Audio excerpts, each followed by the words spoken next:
Well, hello again. Please do continue to eat. We're going to get the formal program started. So, if I could have your attention, and we want to get you out of here on time. We're grateful for everybody to be here this evening. My name is Patrick Garr. I'm the president of the board of directors for CareNet Albuquerque, and it is my honor to spend this evening with you and share a few thoughts on the battle that we are fighting.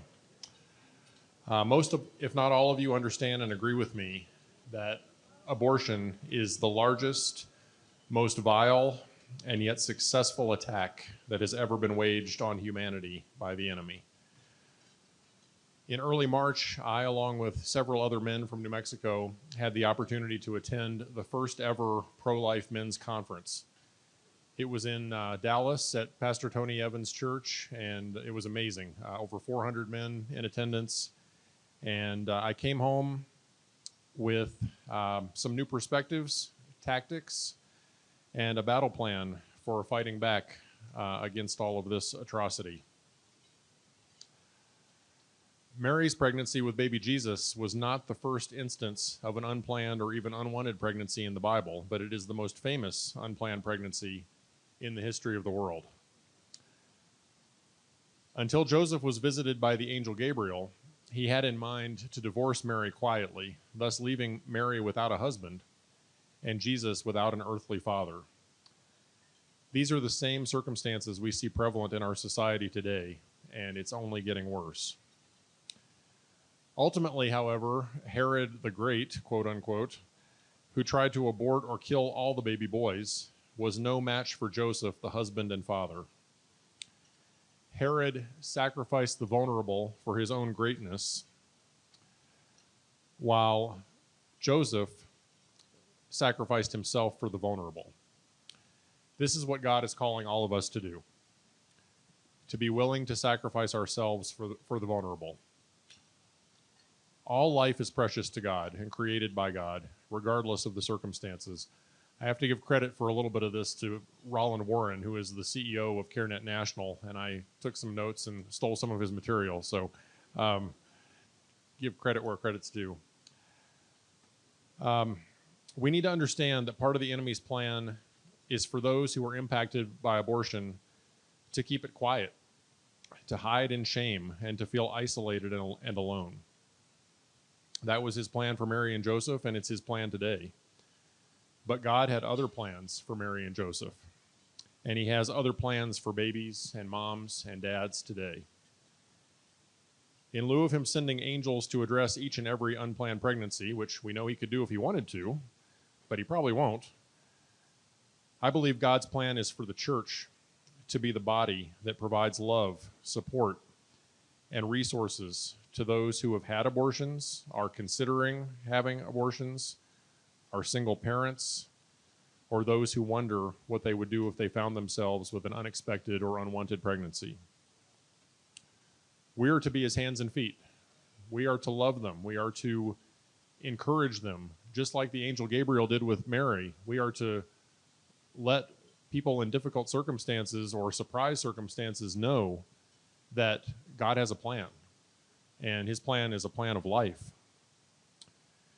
There may even be those of you here this evening who have had abortions, are considering one, or wonder if you may be pregnant and what you might do if you are. And I just want to encourage you that the ladies that we have on staff at CareNet are amazing. Please don't hide. Please don't wonder.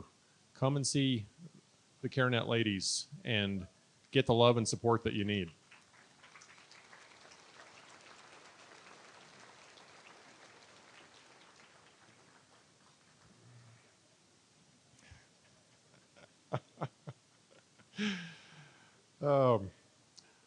Unfortunately, and I'm going to paint with a bit of a broad brush here, it's not intended to offend anyone, but unfortunately, this is a blind spot for many churches. And if you're a pastor here tonight and your church is active and vocal in the fight for life and unashamedly standing up for life, then thank you. I'm not. This next part of the talk is not aimed at you.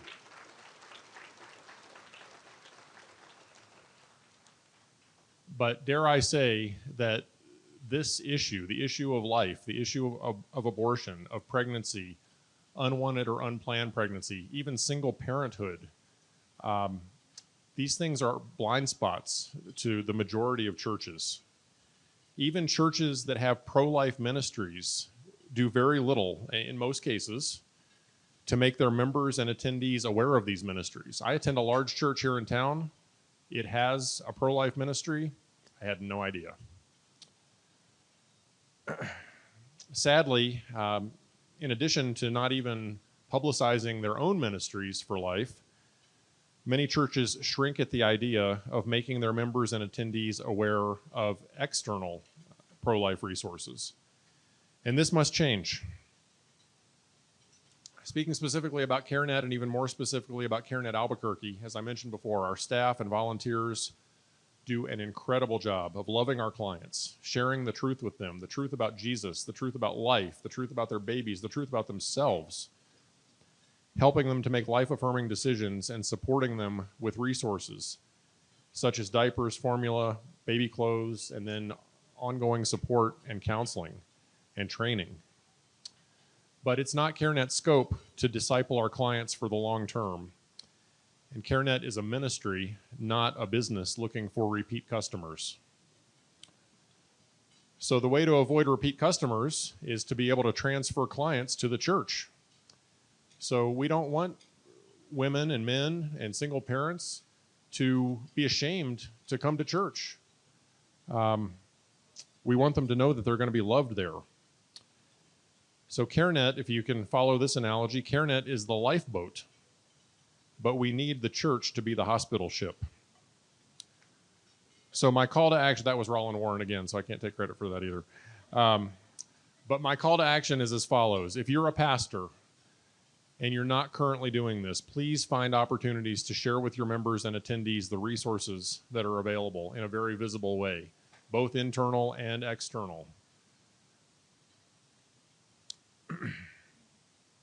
If you're a church member or you have a relationship with your church staff, please use your influence to increase the visibility of the pro-life resources that are available.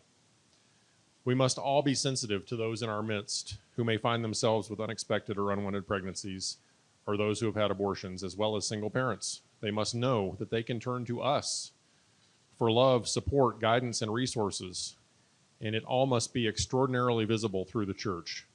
We are to sacrifice ourselves for the vulnerable. So CareNet is seeking hospital ships where clients can be transferred. So if your church is willing and able to be one, please let us know right away. Thank you. Before I close, I want to briefly share one of the many ways in which God has provided for and blessed CareNet over the past few years. It's been my joy to serve with very talented and faithful board members, fellow board of directors, since 2017. And we had the great honor of serving alongside our former, and dare I say, legendary executive director, Mary LeCue. Where's Mary?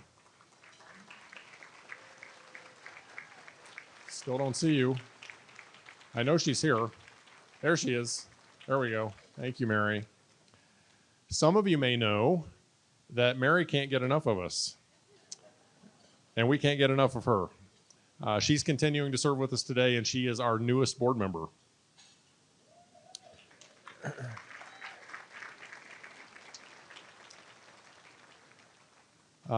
After Mary's tenure ended, we had the pleasure of serving alongside Stephanie Luke, who did a great job of leading CareNet for over 2 years, including helping us navigate many of the challenges in the first year of COVID and beyond.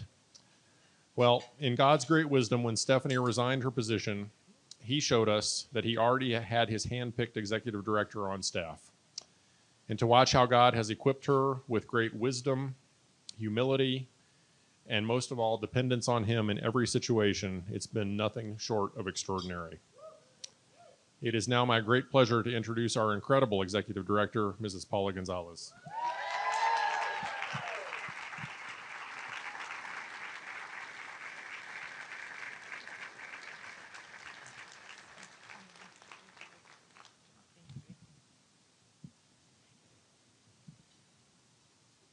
I got a binder.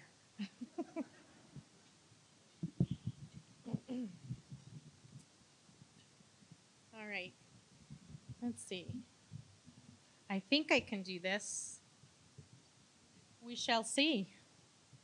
Well, good evening, everyone, and welcome to our 39th annual CareNet Banquet.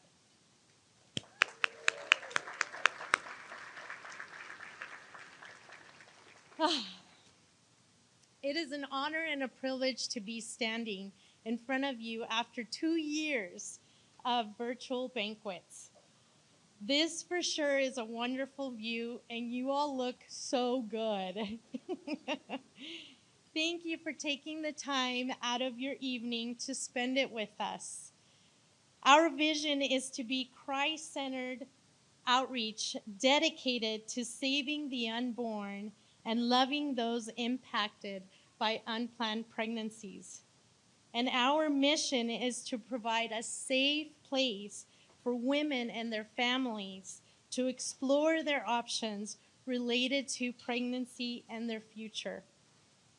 Back in September, as a staff, we sat before the Lord and we asked Him for a verse that would carry us through the upcoming year. And He gave us Joshua 1:9. And it says, "Have I not commanded you? Be strong and of good courage. Do not be afraid, nor be dismayed, for the Lord your God is with you wherever you go." In this chapter, the Lord tells Joshua 2 times, "Be strong and of good courage." And then He says again, "Be strong and very courageous." Courage. That is what we embrace. Every day, as we continue to fight to protect the unborn, even though the abortion industry is desperately working hard to destroy the sanctity of human life, our compassionate donors and volunteers continue to amaze us with their generosity and the strength that they bring. Every day, our centers provide life-affirming options through channels of compassion, hope, and help. We often share with people that we are a judgment-free zone. We want to walk the journey with them no matter the choice that they make. And of course, our heart is that they would choose life and experience the joys and the trials of raising children. We also believe that sharing the gospel is an important part of our ministry because the Word of God says that the truth will set us free. We know that God is preparing us for something big. 5 years ago, my husband and I were invited to a CareNet banquet. We sat right over there. And to be honest, we didn't know really what CareNet was. Like many of you tonight, it was our introduction to CareNet and what they stood for. Then we were invited back to be a table host the following 2 years. We knew that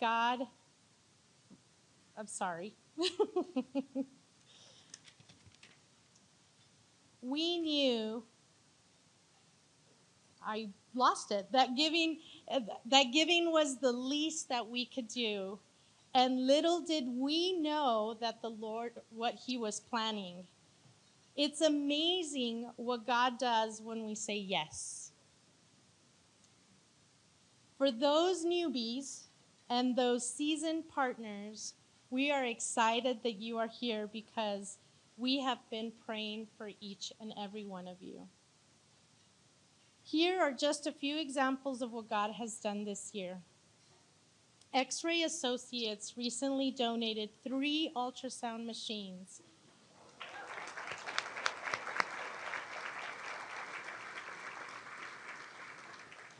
which will perform better than our current machines and will provide service in Edgewood. Through an ultrasound, we are able to offer a lens into the womb of life. We know that statistically, there is an 80% chance that an abortion-minded woman is more likely to carry to term than abort. This is life-changing. Our East Mountain CareNet Center moved to a bigger location from Moriarty to Edgewood, and now it has more of an inviting presence.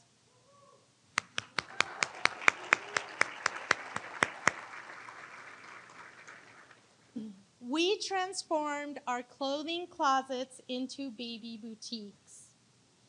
That now gives the feeling of a specialty store rather than hand-me-downs or leftovers. Clients feel like they are shopping. These things matter to us and most importantly to them. There has been faithful people that have paved the way and answered the call to be used by God at CareNet. And that is why I get to stand in front of you this evening and inform you that CareNet continues to grow by the faithfulness of those that believe in the mission and vision of CareNet. I would like to take this opportunity to introduce our fearless staff that day in and day out, they serve God and not man. They are God's team. And by God's grace, He has entrusted me to lead them. CareNet staff, would you please stand so we can acknowledge you?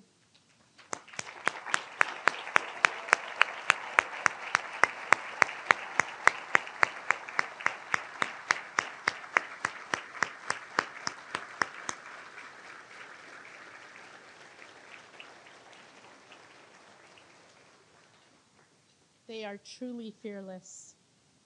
Now I'd like to introduce you to our Client Services Director. She oversees all the onboarding of those that are interested in volunteering and work, and she also works with all the center directors every day. Please help me welcome Virginia Gonzalez.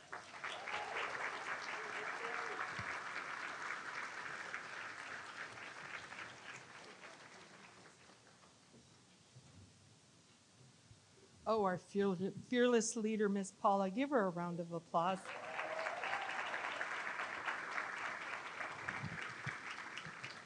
You know, we're both Gonzaleses, and if you notice, one of us is tall and one is short. We're the twins of CareNet. I also wanted to mention to you at the beginning, did you notice, isn't this wonderful? We're all hugging each other. We see faces we haven't seen in a while. Isn't it wonderful?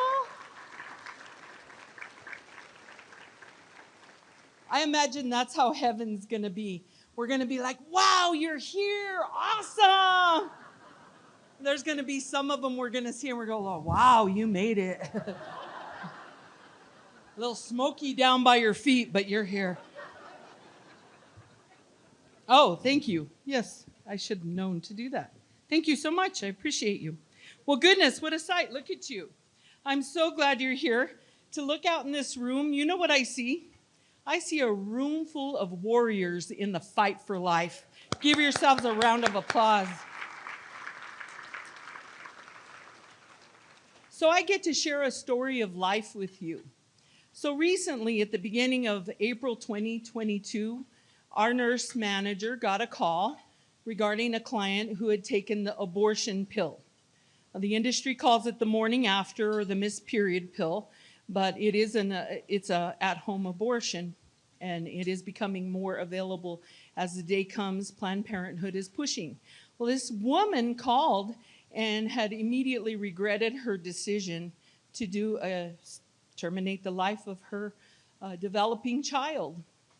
And so, as you will see in your annual report, we have the ability to get these clients the abortion pill reversal protocol. And if we can do it quick enough, we have the hope that we can save that child's life.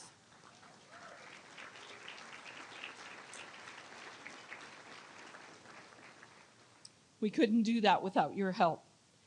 But I'm happy to report that the client, mommy and baby, came to the center, the clinic, on April 7th and had an ultrasound so that we could see the viability of the baby and see if it was thriving.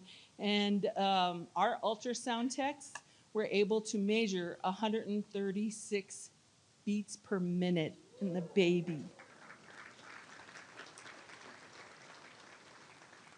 She came back on April 17th, and we got an even stronger heartbeat at 156 beats per minute. Isn't that amazing? Here at CareNet, we call those wins. Wins. That's a win.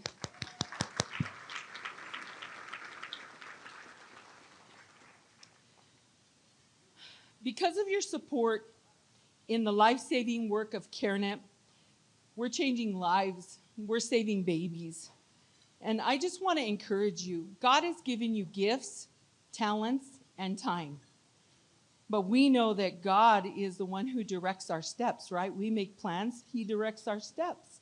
So I pray that you would pray about serving at CareNet and how you would choose to spend the commodities of life that God has given you. Now, many of you already serve CareNet. And since I have the awesome privilege of getting to meet every volunteer that comes through CareNet, I would like for all the current volunteers in whatever capacity you serve to please stand. Please stand.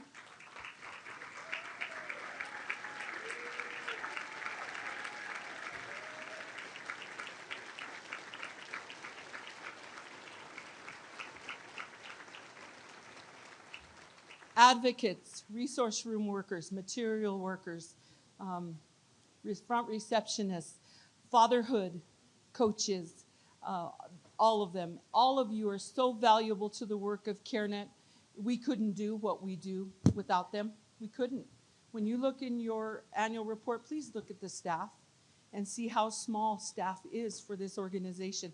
But it is far-reaching in that God uses all the talents of all his people. So thank you, servants. I know your heart is to do your work heartily as unto the Lord and not for men, but a little bit of applause on earth won't steal your crown. So with that said, I encourage you to pray about volunteering in this amazing work and supporting the work of CareNet. If you have any questions, go to our website, carenetabq.org, or call us. If you have any questions, you can come see me. My business cards are at the table in the front. If you would like an application, reach out to me. I'm happy to answer any questions that you have. We thank you all for being here. You have no idea what a blessing it is to see all your beautiful faces. And I mean, see your faces. Thank you, and God bless you.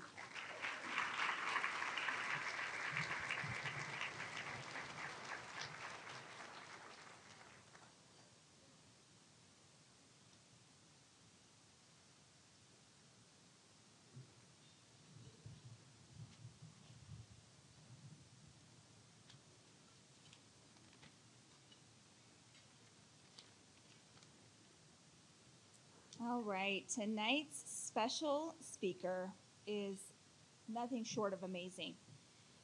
Rebekah Hagan and I have gotten to spend the day together. We've chatted a few times before today's event.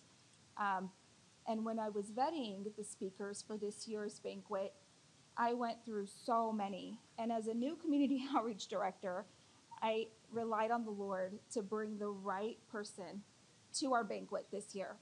And after hearing Rebekah's testimony, I knew she was the one we needed for this event. Let me tell you a little bit about Rebekah.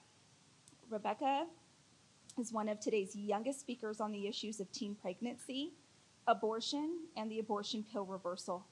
Her story has been shared by local and national media, as well as the religious and secular organizations, including Vice News, HBO, Focus on the Family, Students for Life, Live Action, Heartbeat International, Epic Times, and World Magazine.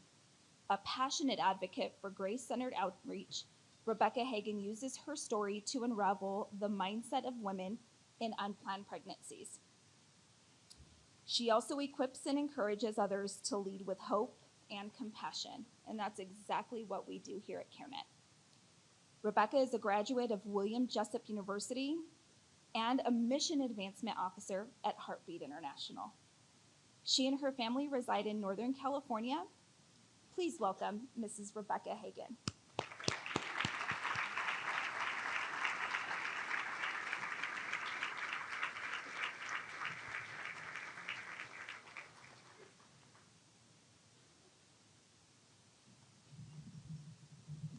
Well, good evening. That was a test on whether or not you could hear me. So, good evening.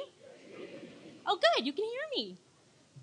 I have to tell you, ever since I stepped off the plane today, I have felt completely welcome here. And you are nothing like they say New Mexicans are. You've been kind and generous, and you've treated me with such great hospitality. I think I might come back. If invited, of course. I honestly think that you and I probably have a lot in common. First of all, they say that New Mexico is kind of like the little California, and that's where I'm from. So I think we have a lot of things in common. But just by a show of hands, how many of you, this is your first time ever at the CareNet Banquet? Wow, Paula, look at that. Praise the Lord. Welcome.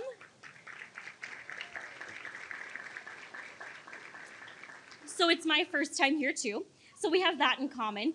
And again, just by a show of hands, how many of you have ever made a choice, could have been a big or small decision, you thought it was the absolute best decision you could have made, and then instantly, maybe moments later, days later, regret set in, you thought, what did I just do? Just raise them up.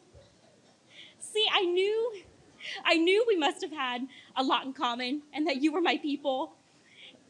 And that's really what I'm going to be talking to you about tonight, a choice that I made and why I made it, why so many other young girls right here in Albuquerque have made that choice, some of which made that choice today, what their mindset was like when they were making that awful choice, and then what happened next when that grief and guilt and remorse set in, and then the role that one pregnancy center, just like CareNet, but near me, played during what was honestly the most dark and downright hopeless and scary experience I've ever had to walk through. But before I can really get to that choice and what led me to make it, I think it's important that you know just a little bit more about me. So I already told you, and you already heard in my bio, that yes, I'm from California, but I can promise you I'm really normal.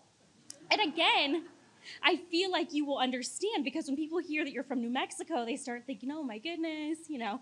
But you're like, no, I'm normal, I promise. I grew up in a really great Christian home. Yes, those exist in California, just like they exist here in New Mexico. My parents were conservative Baptist. I mean, we were real conservative, right? The Baptists in the house say woo woo. How funny. And we were at church not one time a week, not 2 times per week, but like 3, 4, 5 times per week. It was a small, intimate gathering, 100, 150 people. My dad was on the worship team. He's musically talented. And so I was that little girl that never even questioned, is God real? I mean, if you had just asked me, even at like 8 or 9 years old, Rebekah, when did you become a Christian? I probably would have just told you that I was born that way. Like I was born never questioning God's presence in my life. But still, despite going to church, despite being active in Awanas, despite being raised in a good, thriving, middle-class home, I didn't have a relationship with Jesus. And I didn't understand that my value came from being made in the image of God. And when you don't understand that, things can get a little bit wild. And surely they did. And so by the time I hit maybe 14 or 15 years old, which is freshman year of high school, and you know, if you've ever raised teenagers, you've all certainly been a teenager, you know it's already kind of a chaotic time in one's life. People are nodding. And so here I have all these hormones raging. I'm the youngest of 4 girls. I like to say I perfected the attitude, because when you grow up with 3 sisters rather, by the time it gets to your turn to go through that pivotal kind of teenage phase, you really know how to roll your eyes to the back of your head, slam doors, and yell. And I did. And I thought, I'll tell you the truth, despite growing up in church, despite still actively attending church at that time, I thought at 14 and 15 years old, 15 is almost 16, and 16 is almost 18. And when you're 18, you know everything. And I thought, my parents, they're great, but they're really old. And the Bible, it's great, but it's really old.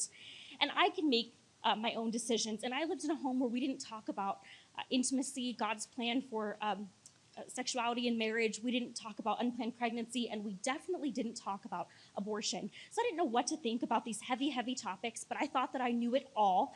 And of course, if you're thinking that sounds like a recipe for disaster, it was. And so by the time I hit 15 or 16, sophomore year of high school, started dating a boy that is 3.5 years older than me. He's out of high school. And by 17, during the summer, right before my senior year, found out that I'm unexpectedly expecting my first child.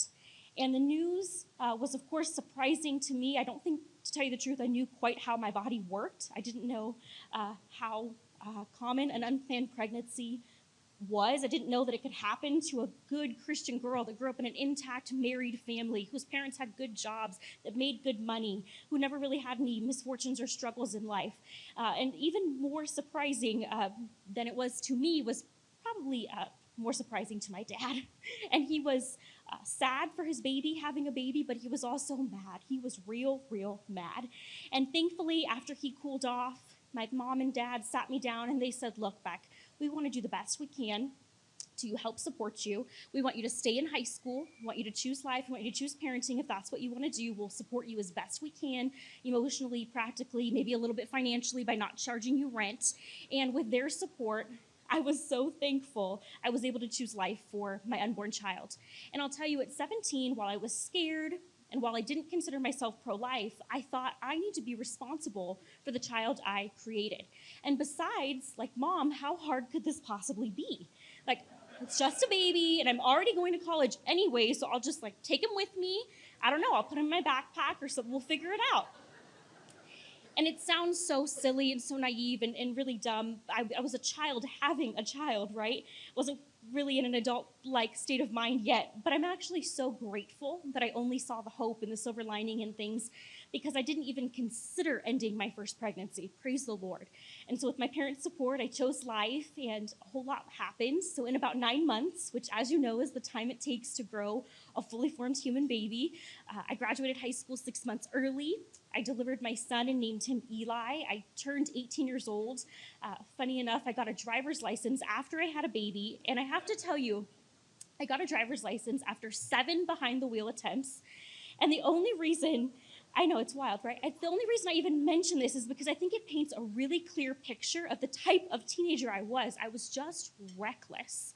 I didn't have control of a car, didn't have control of my life. Things just kind of happened and were spinning out of control. But thankfully, I was on the right track. I'm maturing, I'm growing up. I have a driver's license, I have a baby, I turn 18, life is working out, and I get accepted and started attending Sacramento State University. And so things were looking up. I was excited, I was proud, my parents were proud, and despite all of this, despite growing up in church, despite being pregnant in church, no one ever told me about a pregnancy center. So I didn't have anyone in my corner. So here I am thinking, I'm proving all of my friends wrong. I'm shattering statistics. My parents are so, so happy. And what I know now that I didn't know then, here I am thinking I'm the hero of my story, is that the Bible says that pride comes before the fall. And I didn't know my fall was coming, because I thought, again, I knew everything, and I had a baby and I was an adult. And so about 6 months into this new life, which, if you think about it, is 6 months into young adulthood, which is hard enough, 6 months into being a new mom and now a new single mom, and I'll tell you about that in a moment, 6 months into being a college freshman, a lot changed. And this relationship I had been in all of my teenage years had always been physically and verbally violent. I'd hid it from my parents, and it got to the point where my son was now alive. He was 8, 9, 10 months old, and he was witnessing it, and I thought either he's going to grow up and abuse somebody, or the violence is going to start being directed towards him, and he will be abused, and I may not make it out of the situation alive. And I thought, I'm terrified, I have to go to my parents, I'm devastated, I don't know how they're going to take this. I had just let them down the year before by getting pregnant, and to my surprise, I explained my situation, and again, they met me with grace. And they said, gosh, Beck, we had no idea. We hate to see that relationship end. We really wanted this to work out with you and the father of your child. But as you've explained, there's physical abuse, there's a drug addiction, there's all of these other factors. We think it's best if you and Eli, my son, live in our house. This is what they're telling me. We think it's best if we help you out, but there are going to be some ground rules. And to be honest with you, as an adult looking back, those ground rules were really understandable. Things like, you're going to stay in school and you're going to have a great grade point average, and you're also going to maintain a job while under our roof. You're going to not have much of a social life. We will not be your babysitters. And the cardinal rule, the rule that my dad always reminded me of, literally every time I would leave the house, even if it was just for a quick errand, was do not ever get pregnant under my roof again. There better not ever be another unplanned pregnancy, because, fool me once, shame on me, fool me twice. Fool me once, shame on you, fool me twice, shame on me. And my dad made it abundantly clear that he would not be shamed, that the grace stopped right there. And he promised, not just threatened, but really promised, if there was another baby, there was another pregnancy, he would kick me and all of my children, as he put it, out.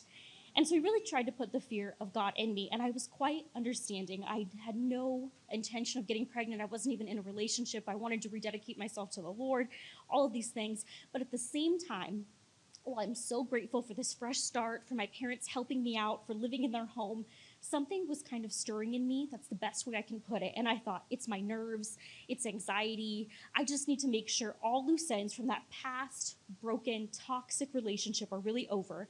I can really move on. And the best way I know to do that is to take a pregnancy test. And it'll be negative. I can make sure that no remnants from that past abusive relationship are lingering on. I can breathe that sigh of relief. And again, I didn't know about places like CareNet, had never heard of a pregnancy center. I grew up in a small Baptist church where my pastor, God love him, he's an amazing man, was afraid, very much afraid, to bring the topic of abortion and the work of pregnancy centers into our church. He thought it would hurt people who had abortions. And so I didn't know where to go, but I knew my dad was nosy and that I couldn't bring a pregnancy test into his house because he would surely find out. And so all I could think to do was to drive to the local grocery store bathroom, purchase a test there, lock myself in a public grocery store restroom, and take the test right there. And the only reason that's even worth mentioning, you guys, is because just a couple of weeks ago, I was shopping at Target with my little kiddos, and I ran to the restroom real quick and stuffed inside a box at a pretty affluent Target was a box of pregnancy tests, and it broke my heart because still today in 2022, right here in Albuquerque, women don't know about places like CareNet, and they're turning to the grocery store bathroom to find out that they're unexpectedly expecting. And so that's where I was, and again, I'm fully expecting this test to be negative, to breathe that sigh of relief, and I take it, and about 60 seconds later, they're pretty fast these days, I stared down, and staring right back at me were two bright pink lines. And if you've never taken a pregnancy test or it's been a while, I'll tell you that it's kind of like taking a COVID test. So one test negative,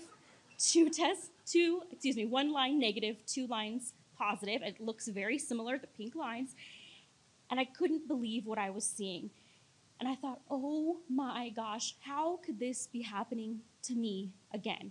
And practically speaking, I knew how it had happened. I just couldn't believe that the odds of me getting pregnant had really occurred again. And this time there was no silver lining. There was no mom and dad are gonna forgive me. There was no, I can bring two babies to school and put two babies in my backpack and things are gonna work out. This time it was now, if we could put our first picture up, it was now not just about me and my life. It was about this little boy, and he was about 9, 10 months old at the time, this squishy little chunky monkey of a baby. That's what I always called him, my little squish.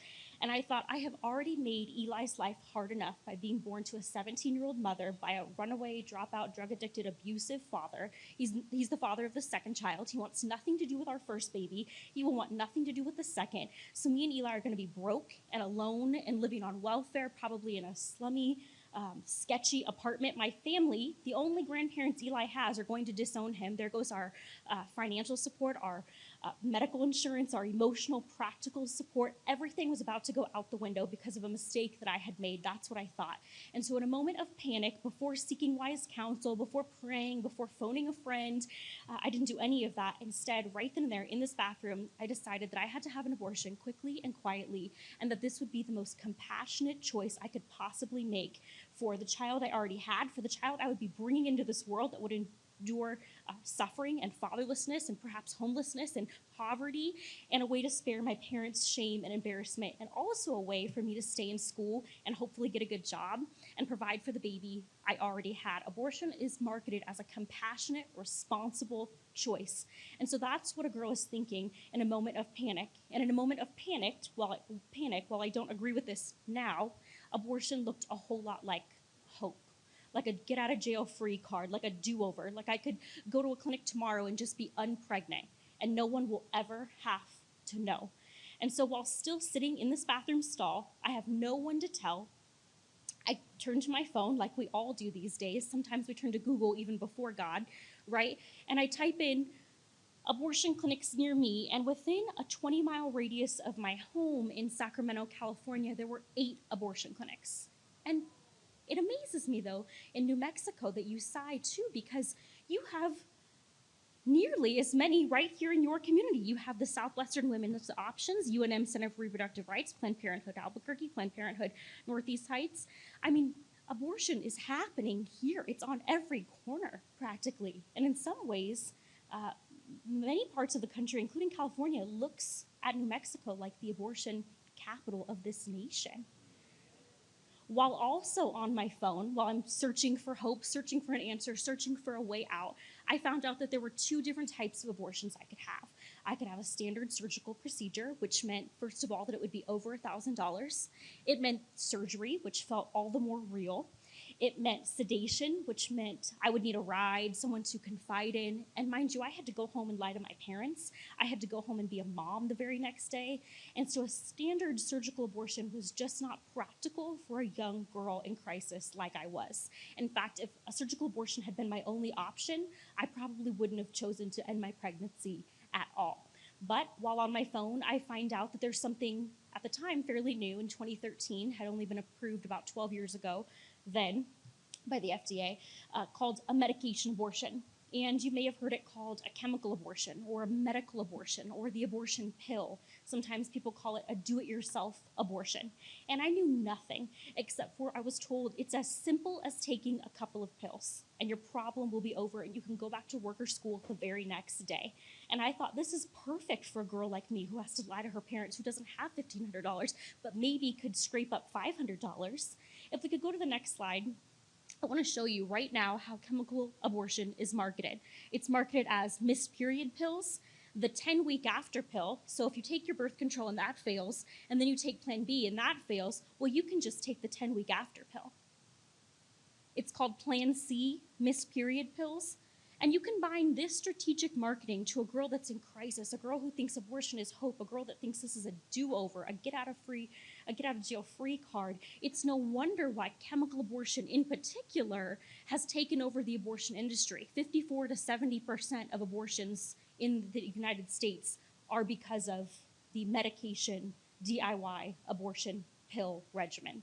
This is the preferred method that girls are choosing right now. I have to tell you, it's kind of scary. You have 4 clinics that you can actually drive to, but because of how chemical abortion has evolved, our homes and our dorm rooms and our apartment rooms and bathrooms have all been turned into abortion clinics. And what I mean by that is, if you could go to the next slide, please. There are actually 72 online distributors where you can get them. Doesn't really matter how old you are, especially not in New Mexico. Legally, technically, they have to 10 weeks, but New Mexico is currently breaking that law, mailing girls the abortion pill underage at 10, 11, 12, 13, 14 weeks gestation, which is not safe. And look how it's marketed. They're telling you it's abortion care without the clinic. Honey, you can just skip the line. For $250 or $199, you can go back to work or school the very next day. They market the chemical abortion pill the same way they market a Tylenol. You take a Tylenol for a problem headache, you just take the abortion pill for a problem pregnancy. And so that was my mindset going into it. I had no idea how it really worked. I think it's important for you to understand both the mindset and how chemical abortion is marketed to young girls right here in Albuquerque. 72 online distributors, girls in your community can get this delivered to their doorstep, many times right under their parents' noses. You can go ahead and take this down. So here I am, I'm frantic, I'm searching, I'm on my phone, I'm typing in abortion clinics near me. I decide, okay, I'm gonna have a medication abortion. That will work best. I can hide it from everyone. Now where can I go? 8 clinics within a 20-mile radius. I had a ton of options. I chose a clinic that was further enough away from my home, close to my university, and I walked in, and my experience there was honestly like nothing I'd ever gone through before. I will say I was blessed to have a dad that worked in healthcare, so I'm used to clean environments, really nice nurses and doctors, good medical practices. And instead, I walk into a shady clinic that's literally in a shady, slimy part of town. I remember walking in and nobody's greeting you. It's not like when you walk through the doors of CareNet and you're met with a smiling face and a warm embrace. Nobody's asking you, how are you, honey, and how did you get here, and what is your life like, and what is the problem you're experiencing today? How can we help you? Instead, I waited and waited and waited for over an hour, and after that, I was called back into another waiting room where they rounded up the girls that were having their abortions that day, probably 8 to 10 of us, all young, all probably between the ages of 18 and 20. And if you're thinking like I was, wow, that was probably a loud room. Like 18 to 20-year-old girls are pretty chatty. It honestly was not. Instead, it was so quiet, you probably could have heard a pin drop. I mean, it was sad and somber. And when I hear people say that, women choose abortion out of empowerment, it wasn't empowerment that led me to that room. It was sheer desperation. And it was desperation that was on the faces of all of those other girls in that clinic that day. And the best way I can try to describe to you what an unplanned pregnancy feels like, if you've never had to walk through that yourself, is it's like trying to drive in a really thick storm. And so what do I mean by that? Let me walk you through it a little bit. So let's say you're going to go on a road trip. So what do? You plot out your destination, right? You plug everything into Google Maps, and Siri's telling you exactly what time you're going to arrive, how you're going to get there, what the quickest route is, if there's going to be any hurdles along the way. You gas up, you load the car, you buckle the kids, you hit the road. Everything is perfectly planned and plotted, and maybe 20 minutes, 30 minutes, an hour into your trip, all of a sudden this unforeseen storm hits, and now your car is shaking, you're hydroplaning, you're scared, you're thinking this is out of nowhere. The more you try to grab control of the wheel, the more your car hydroplanes, the more out of control the situation becomes, and you're thinking, oh my gosh, I am no longer going to reach my destination. Forget this. I just need to pull off the road and take the nearest exit off of this path that is headed for sheer doom, for something scary. And for me and for all of the other girls in that room, I think I can speak on their behalf. That's what the abortion clinic felt like a safe haven, like the nearest exit off of a path that was headed for nowhere good. I was in college. I was going to raise my baby. I was going to make something of myself and make good money and get married and make my parents proud. And then this unplanned pregnancy hit me like an unexpected storm. And I thought, I'm going down and I'm taking a baby along with me. I need to get off this road that's headed for nowhere good. And that's how good Christian girls that grow up in church, that grow up in Awanas, that attend youth group, end up in abortion clinic waiting rooms. And it can happen to any of us, any of our daughters, our nieces. No one is immune. And so after waiting and waiting, I was pulled back into the ultrasound room, and I had a good idea of how this would go because I had a baby just 1 year before. And to my surprise, she's performing the ultrasound, and she's silent. Like, she doesn't say one word. And I'm thinking, well, if she's not saying anything, maybe she's not seeing anything. Hallelujah, I've been delivered. It was just a scare. I'm not really pregnant. And before I knew it, the ultrasound was over. She pulled out the probe and turned around, and I had to actually sit up and say the words, "So, am I pregnant?" And she said, "Yes." And I said, "Oh, is that my ultrasound that printed out over there? Can I keep that?" And she said, "I'm so sorry. The only way you can do that is if you write a letter to the clinic director, pay a $35 fee, check, or money order, and then we'll mail you the images to your house." I'm thinking, where am I? I'm a broke college freshman. At the time, $35 was a tank of gas. Some of you got that. I'm broke. I have no money. I just want to get this over with today. And also, I live, like I said, with my dad, who's always investigating. He's just quite nosy. And I can't risk ultrasound images showing up to my house because my dad is literally that dad that takes my mail and he holds it up to the light. And I couldn't have ultrasound images showing up. There would be too many questions I could not answer. I said, forget it. I want to start the abortion process today. I'm getting more attached to the idea of being pregnant.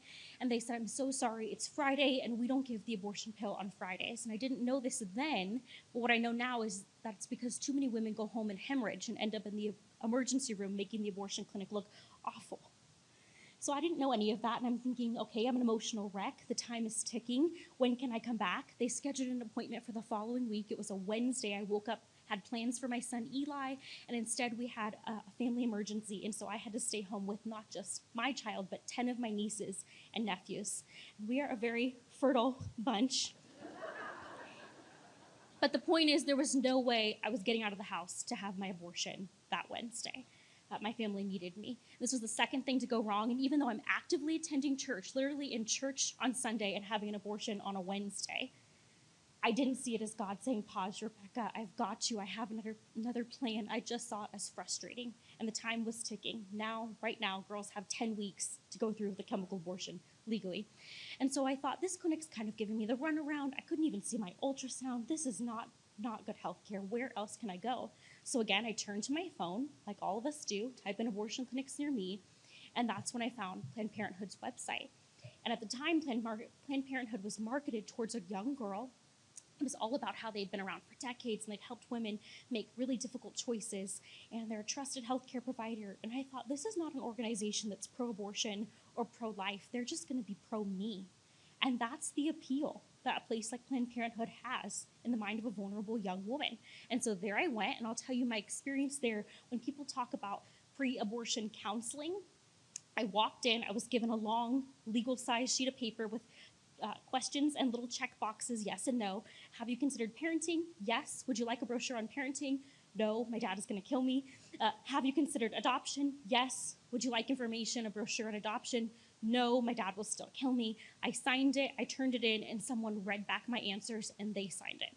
And that was the extent of my pre-abortion counseling. There was no what might happen to me physically, emotionally, spiritually after a huge, heavy decision like this. There was none of that. Instead, I was pulled back, and I was all set to have the abortion that day, my third attempt. And she said, the final step is I just have to take a quick sample of your blood, and I handed over my arm. I just wanted to get the process over with. And I didn't mention this to her that I have invisible veins. And she tried, and maybe 6, 7 needle pricks later, she said, Rebekah, I can't find a vein. I cannot take your blood, and you cannot have your abortion today. I'm thinking, lady, this is the third thing to go wrong. And at the time, again, attending church, claiming to be a Christian, I did not see it as God. I did not see it as a sign. I didn't see it as any of that. She said, Rebekah, calm down. You have about a week before this is no longer legal. Go to your doctor, get a note. We can bypass this entire step. So that's exactly what I did. And I'll never forget, it was March 13th of 2013. I walk into Planned Parenthood. And in the couple days before, I'll just tell you this, quite honestly, it's nothing I'm proud of, but I had run out of money. It was going to be $500, and I ran out of the $500. And I called Planned Parenthood, and they said, that's easy. All you have to do is go down to your county Medicaid office, tell them you can't charge your insurance because your parents will see it. You can't tell your parents because your dad will kill you. And in less time, than you spend at the DMV, maybe 20 minutes tops, a Medicaid worker typed up a piece of paper, stamped it, and said you have 30 days to find an abortion provider and Medicaid will cover it. And that's how easy it is to get a state or federally funded abortion in places like California, but also in places like New Mexico. It is happening here. So I walk in, it was March 13th, my 2 pieces of paper, got to bypass all of the other steps, and this time I'm sitting in the clinic with a worker, a nurse, I guess, and this time the abortion medication is on her desk, so it's real, it's happening. And she's telling me basically everything I read online. She says, Rebekah, this is going to be really natural, much like your monthly menstrual cycle. You're going to expect some bleeding, expect some cramping. Shouldn't be too painful. We're sending you home with pain medication. Really just talking to me, very sterile conversation. And she says, this first pill, called the abortion pill, or mifepristone, RU46, sitting right here. You're going to take it. I'm going to watch you take it. And what this will do is it will end your pregnancy. Well, at 18 years old, I didn't think to ask, how does a pill end a pregnancy? I didn't even feel qualified or dignified to ask that question. I felt quite dumb. And then she says, 24 hours later, when you're home and after your parents go to sleep and after you put your son down, you're going to take a second set of pills. I'll give it to you today, but take it tomorrow. And honey, this will just gently expel your pregnancy. Again, I didn't think, how does that work? I'm a young, scared, vulnerable girl. And what I didn't know then that I know now is the way the first RU46 abortion pill works is it deprives a growing baby of an essential hormone called progesterone. So progesterone, progestation, it's needed in pregnancy. And without it, babies die. There's no easy way to say that. And the best comparison I can think of is it's sort of like if I were to take away oxygen away from you. So if I took oxygen away from you, what would happen? Right. 24 hours later, I was being sent home with a drug called misoprostol, and I was just told, again, this will just expel your pregnancy. And what I didn't know then, and what I was not told, is that misoprostol is commonly given to women in active labor because it causes their cervix to dilate and to contract. And so unbeknownst to me, at 18 years old, with no medical supervision, with a baby in a crib next to me, and while my parents thought their young adult daughter was asleep, I was being instructed to send myself into labor over the toilet and then told it's best not to look and to just go ahead and flush. And that's the reality of chemical abortion. I won't get any more gruesome. My goal is not to scare you. It's just to tell you that this is the type of abortion that's happening, and it's terrible, and it's happening right here in Albuquerque. Even on your college campuses, it's dispensed, and girls are being left to turn their dorm rooms into abortion clinics. Imagine the trauma. So I take that first abortion pill knowing there was no going back, knowing my pregnancy would end, and I walked out the clinic doors, and by the time I got to my car, this little brown paper bag that they gave me, just like what you would pack a sandwich in, that probably weighed 4 ounces, started to feel like 40 pounds, because it was then, and only then, that I realized it carried the weight of my unborn child's life. And it didn't hit me, but 90 seconds, 2 minutes later, I sat down in my car and I thought, oh my gosh, what did I just do? I don't even believe in abortion. I'm a Christian. I have a baby at home that I love very much. What would my parents think about this? And then it dawned on me that it was March 13th, and that 1 year to the very day of the previous year, I was in active labor with my son Eli, which meant that March 14th, because my appointment kept getting messed up, was Eli's first birthday. And that it would forever literally be a day that I brought one child into this world and took another one out. And that was the tipping point for me. That was the catalyst to want to do something. I said, God, I need to find a way out of this. I was praying, I was crying, and I said, if I can't find a way out of this, just please help me to forgive myself. And so this time, at least I prayed first, but I still did turn to my phone. And people, just so you know, I'll pause for a second and say this. People say, well, were you a flighty? Were you an indecisive person? And I'll tell you, not really. But oftentimes for women who choose abortion, regret sets in immediately. And it's sort of like, for those of us who are walking in spiritual sin, and it's dark and it's scary, and you're just following anything you think is light and anything you think is leading to hope. And it was as if all of a sudden I made that choice. I made that turn down this dark path, thinking there was light at the end of this abortion decision. And it was like Satan himself blew out all the candles, blew out all the light, and said, gotcha. And now you know shame, and now you know pain, and now you know what it's like to have just aborted your own child, turned mother against child. Talk about how unnatural that is. And then Satan said, I'm going to leave you here in your darkness, because that's what he does, and that's the reality of abortion. So I told you then that I turned to my phone, and I started typing in things like, I started a chemical abortion, I took the first abortion pill, and I don't want to finish it. And to my surprise, ever since this became legal in 2001, and ever since the internet caught up, girls have been turning online and saying the exact same thing, but I wasn't finding anything hopeful. I read, you have to finish what you started. You could have a partially completed abortion. This is very dangerous. So I'm so desperate. I'm scrolling. I'm finally on page 2 of Google, and that's how you know you're desperate, because page 2 of Google is so weird, and it's so far off from your search, and no one ever really goes to page 2. That's how desperate I was. And I found one website, and they had an advertisement that said, if you've started a chemical abortion and you're having second thoughts, please call us. I had nothing else to lose, so I dial the phone. I'm still in Planned Parenthood's parking lot.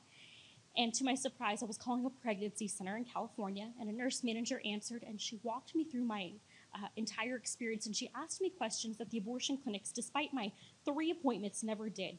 Like, who are you, and how did you get here, and what is your home life like, and what is your spiritual life like, and why did you think abortion was your only decision, and why do you keep saying your dad is going to kill you? Like, has he ever killed anyone before? Like, is this a rational thought, Rebekah? And I'm thinking, no, it's not. I would be his first murder. You're right. Maybe he won't kill me. Maybe they'll come alongside me. And she allowed me to really get me to think beyond my crisis and to eliminate the crises and the problems without eliminating my child. And then she explained to me the way the abortion pill works. She said it deprived my growing baby of progesterone. And she said, if we get progesterone back into your body, we have a chance of sustaining your pregnancy. At the time, they'd only helped about 7 women, so it was very new. But I thought, what do I have to lose? I'm desperate. They found a doctor near me. We started the progesterone treatment. And Planned Parenthood found out, because I never went back to make sure my abortion was complete. You're supposed to go back, make sure all the pregnancy, the baby was expelled. Well, I didn't show up. And so they called and they called and they called. And finally, I thought, what do I have to lose? They've been paid. Maybe they'll be happy for me. And so I called them back. And they said, this is how naive I was. I just didn't know. And they said, you missed your appointment. And I explained, I know, I've changed my mind. I'm taking steps to reverse that abortion pill you gave me. I'm using progesterone. And they said, do you have any idea what you're doing? And I'm thinking, no, I have no idea. I'm very scared. I'm 18 years old. Clearly, I don't make very good decisions in my life. I'm just living on a prayer here, hoping this works. And they said, if this works, and if you carry to term, which you probably won't, you will probably miscarry in a couple weeks, your baby will be born with severe fetal anomalies. And there was no, let us know what happens. Thanks for giving us a call back. Please let us know if you ever need our services again. They hung up that phone with them. We hung up that phone call with them adamant and angry that I was not completing an abortion that I started in their clinic. So I continue on with the pregnancy, and I'll tell you there are two questions as I wrap up that people always ask me. And the first is, what happened? Did your parents find out? And oh boy, yes, they did. The very next day, March 15th, so if you imagine I'm still very vulnerable, I still technically have the labor-inducing medication right there. Wasn't going to take it, but still had it. And my dad storms into my room, and he looks at me like with fire in his eyes. And he says, your doctor called. I was like, oh, yeah. I have an appointment. He said, no. She left a voicemail. She thought she was calling your cell phone, and she says you're pregnant again. I'm like, that is a HIPAA violation of my rights. But I could see he was getting angry and angrier, so I pick up Eli and put him on my hip because you can't hurt a girl that's holding a baby. I'm just being honest. And he had never hurt me, but just in case. And I said, Dad, that's not it. And he looks at me and says, Rebekah, what more could there possibly be? And I said, Dad, I was so scared you were going to kick me and Eli out, and I didn't know where we were going to go. We would have no money. I'd have to drop out of school. These kids would have no dad. You're all I got, and I wouldn't even have you. And I said, without that, because of that, I started a chemical abortion. Now I'm taking steps to reverse it. And he was floored. He had no idea that the abortion industry had evolved so much that his young adult daughter could be upstairs aborting his grandchild in the family bathroom while he slept. And he was mortified by that thought. And thankfully, he took out all of his anger on that and very little on me. And my mom came home from work that day, and she flushed the second set of labor-inducing, really, that's what it is, medication down the toilet. And her exact words were, I don't want this evil crap in my house. I said, Mom, you're a Christian. I've never heard you cuss. We don't even talk about abortion. I don't understand why you're so riled up. We don't have this conversation. How was I supposed to know that we were pro-life? And she said, we don't talk about abortion because when I was a teenager, Grandma took me to have 3.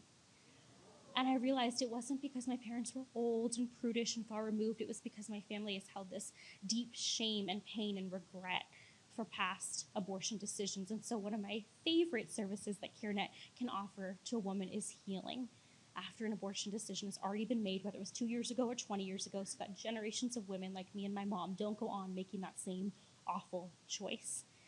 The second question people always ask me is what happened, and I'll tell you I did carry to term.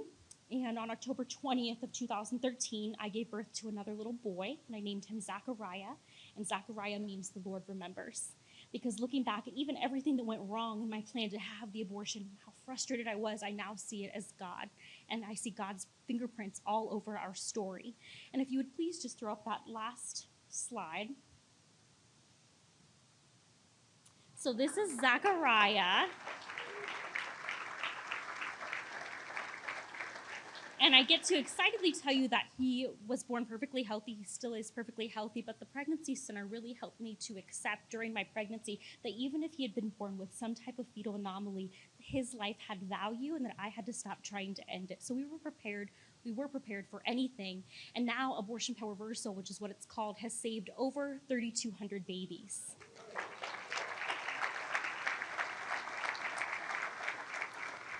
And this is the best part. CareNet right here in Albuquerque is offering abortion pill reversal so that if women in your community take the abortion pill and change their mind, have deep regret, they are able to offer a second chance at choice. If you could go to the next slide, Zach's life did not end there. A lot has happened. My life did not end there either. And in 2017, and think about that, I graduated from college. My worth does not come from this, but it was really cool on graduation day to have both of my babies there and to say that was another lie from the enemy. I did not have to choose between my children and my dreams. And women are able to come to that reality and believe that for themselves when they walk through the doors of CareNet and meet with advocates like Miss Pink, who I got to meet earlier, who will encourage them and champion them to choose life. In 2018, the kids that I thought would never have a dad got one of the best ones when I married my husband, Kramer, like Seinfeld. He's the only Kramer, and that is his first name. And then in 2019 and in 2020, our family grew by 2, just 1 year apart. we welcome Lydia and Jonah. And so it is loud and it is chaotic.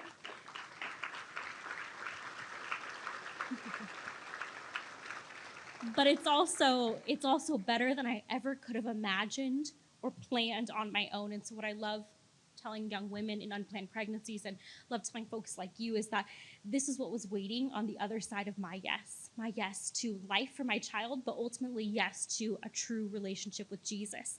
But in order for me to say yes that day to choosing life and yes to a relationship with Jesus, it took that pregnancy center standing in the gap and saying yes to answering my phone call, yes to offering free pregnancy testing, free ultrasounds, free abortion pill reversal care, free emotional, practical support, all of the things that CareNet is offering to women in your community so that they can make a choice to say yes to life and yes to God's plan for them. But in order for CareNet to say yes, you guys have to say yes. Supporters, it takes a village. It takes a community of people like you believing and sowing into this ministry, saying yes tonight. And I'll tell you, and I mean this honestly, there are girls who found out right here in Albuquerque today that they are unexpectedly expecting, and they are depending on your yes. Because when you say yes to financially and prayerfully supporting CareNet, CareNet can say yes to keeping their doors open, to keeping their phone lines open, to keeping their services free. And that's what it will take to end abortion in my community and in yours. And speaking of ending abortion, I'll close on this note. I hear a lot of people talking about if Roe is defeated. And to tell you the truth, I hope and I pray and I believe Roe will be defeated. But let's be honest, in states like California and states like New Mexico, it really means nothing at all. Girls from Texas, girls from Oklahoma, girls from other parts of this country are going to run to your state because your governor has declared that this will be an abortion sanctuary city, a refuge for girls in unplanned pregnancies to seek abortion care. So the reality is the need for CareNet only increases. Their doors only need to be open more. Their staff only needs to increase. We need people, we need prayer, and we need provision tonight so that CareNet can continue to say yes to girls like me, and so that women just like me and babies just like Zachariah can exist and thrive right here in your community. And so now I'm going to invite Jennifer up here, and she will tell you exactly how you can say yes tonight. Thank you so much.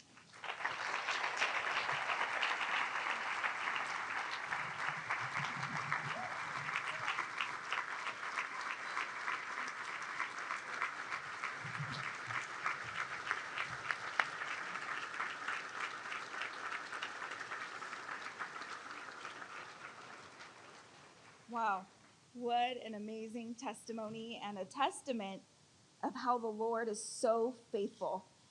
Thank you again, Rebekah, for sharing your testimony. There are so many women just like Rebekah sitting in our community, and just to see how many people are in this room because of CareNet is just overwhelming. So as you heard, women can now get the abortion pill sent directly. Thank you. Thank you. It does take a village. Thank you, Patrick. Women can now get the abortion pill sent directly to their home. As Rebekah had mentioned, they at least took her vitals when she walked in to Planned Parenthood. And we're not even getting that. These girls and women are getting on their phones. I'm using your phone. And they're looking up abortion pill or abortion near me. And Southwest Women's Options and Planned Parenthood come up on that first page of Google, right there. No, before they make that life-altering decision, they need to know that CareNet Pregnancy Centers of Albuquerque is here to support true options when facing their unplanned pregnancy.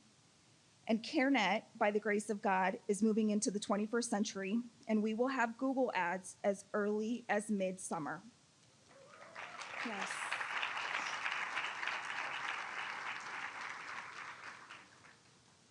Now, this is where you, our faithful donors, come in to make these new advancements possible. And each table, first of all, I want to say, table hosts, you have been amazing in your communication and gathering all of your people here this evening.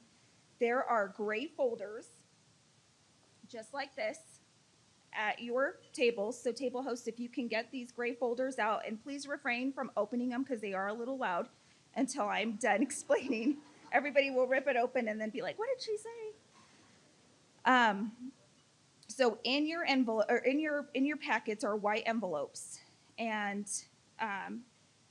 giving forms, just like the ones here on the screen. So there are several different ways that you can come alongside CareNet and help us to support our community. As Rebekah said, Texas passed the heartbeat bill, and great for them because their statistics show that abortions have dropped.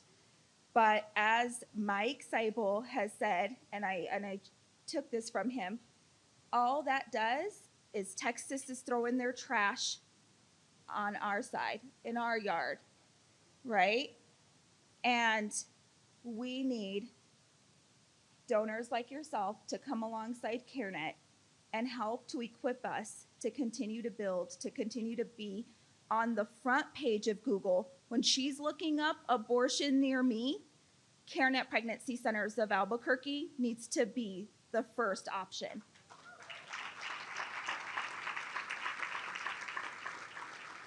So table hosts, in your packets, you will find white envelopes and giving forms.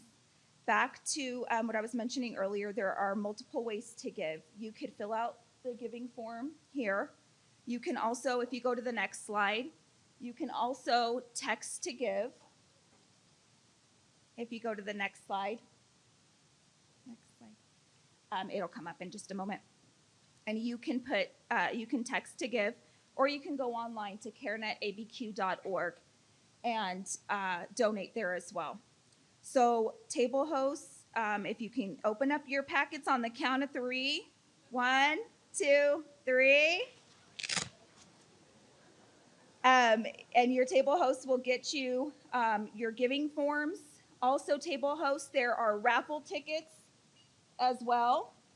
So the blue raffle tickets, so that your guests have the option of winning Leading for Life, 10 Stories of God's Transformational Power, and our very own board member, Mary LaCue's testimony is also in this book. So table hosts, if you will give everybody their raffle tickets so that you can pick a winner, and then we'll give you guys a few minutes. And center directors, I will ask for you guys to come up here. Table hosts, when your guests are done filling out their giving form, if you can please put them in the large white envelopes and bring them up to our center directors that will be standing right in front of the stage. And then we will do our farewell. So just a few moments, go ahead and take care of that. Thank you.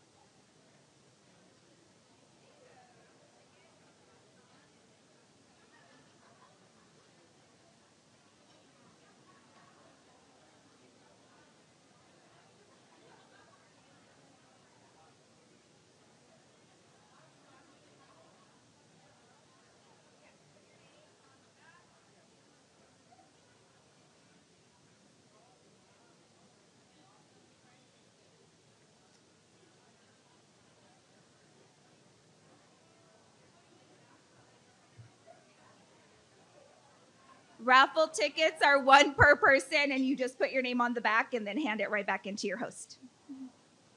There was some confusion. Sorry about that.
If I could please get all of the CareNet Center directors to come up to the stage, please. Thank you.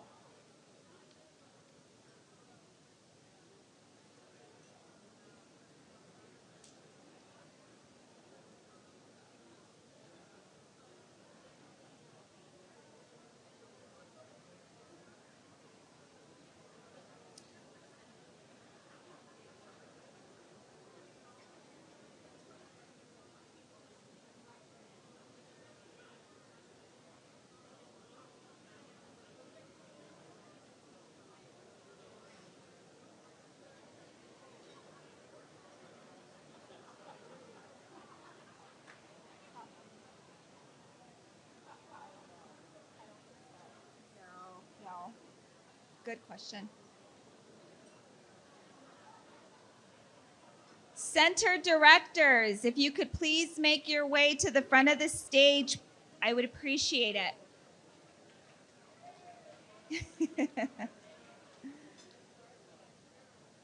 Miss Paulette, Way, and Peggy, and Dina, and Miss Stephanie Lovato, and Miss Rebekah. If you guys could come up here and stand in the very front. Table hosts, you will now bring your white envelopes once we've concluded our event up to the front. Also, table hosts, as a token of our appreciation, the beautiful centerpieces at your table are yours to keep. Yes. So please leave the mirrors. Those belong to Marriott, but the actual centerpieces are yours.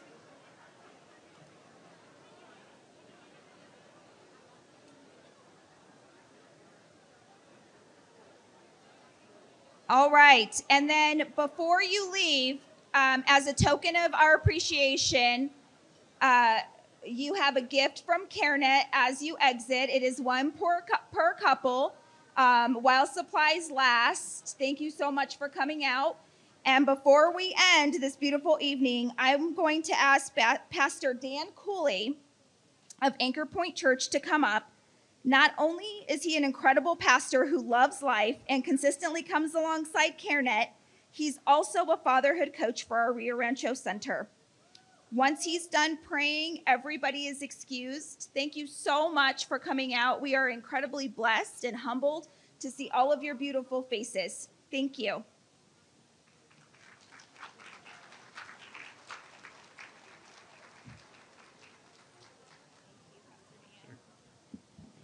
So why don't you stand with me as we close in prayer? Just one comment, guys. If you've ever thought about volunteering, it's one of my big joys as a pastor. One, I get to be around normal people instead of Christians all the time, which is kind of nice. And the other is it gives you terrific sermon illustrations, although you're not allowed to give them. But I do have one that I think I can get away with. I was talking to a guy some years ago, who came in, and you have this, I don't know, interview thing. I forget what they call the form, but you get to the bottom of this form after you've met with them, and one of the last questions on it was, would you ever be willing to talk to a pastor? And the kid says, no, I'd never talk to no blank pastor. And I was like, I did it. I got through the whole form. He didn't know I was a pastor. And it really is a privilege. It really is a joy to be there. So if you ever thought about volunteering, I would encourage you. Heavenly Father, I thank you so much for letting us just be a part of this organization. I thank you for what you've done here tonight in bringing us together. And I thank you, even through these COVID years, in prospering us in such a way that we can give to others, that we can give to not only save babies' lives, but to save men and women and families, all the glory of God. I thank you, Jesus, for the example of how you lived when you were here and how you cared and you loved, and you didn't ask everything that went on in people's past. You just loved them where they were, and it just introduced them to your Father. And I thank you for your death and resurrection, that we were able to look back on this past week and be able to share that with people who just need you, need to love you. I thank you, Spirit, for empowering us, for giving us the strength, the willingness, even in spite of our fears and feeling inadequate, just helping us go the mile to follow you. So thank you for all that you've done here. We look forward to what you're going to do for the gifts that were given today. Thank you for everyone who's here. In your name we pray. Amen.